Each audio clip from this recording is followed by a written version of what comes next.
بسم اللہ الرحمن الرحیم۔ سورہ فاتحہ کا تعارف، مقام نزول۔ اکثر علماء کے نزدیک سورہ فاتحہ مکہ مکرمہ میں نازل ہوئی۔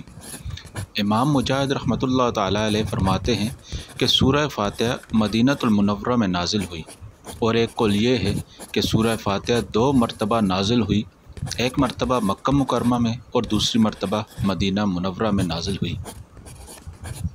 رکوع اور آیات کی تعداد۔ اس صورت میں 1 رکوع اور 7 آیتیں ہیں۔ سورہ فاتحہ کے اسماء اور ان کی وجہ تسمیہ۔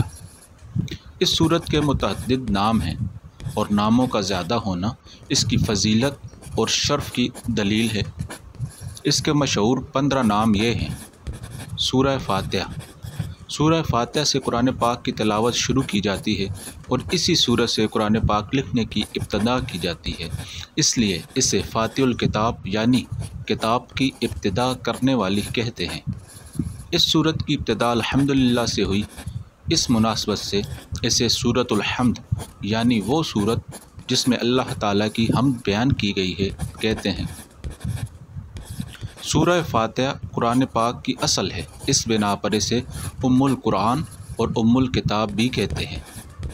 یہ سورت نماز کی ہر رکعت میں پڑھی جاتی ہے، یا یہ سورت 2 مرتبہ نازل ہوئی، اس وجہ سے اسے السبع المثانی یعنی بار بار پڑھے جانے والی یا 1 سے زائد مرتبہ نازل ہونے والی 7 آیتیں کہا جاتا ہے۔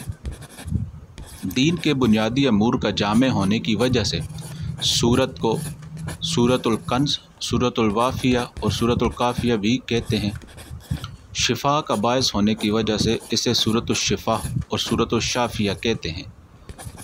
دعا پر مشتمل ہونے کی وجہ سے اسے سورۃ الدعا، سورۃ التعلیم المسئلہ، سورۃ السوال، سورۃ المناجات اور سورۃ التفویض بھی کہا جاتا ہے۔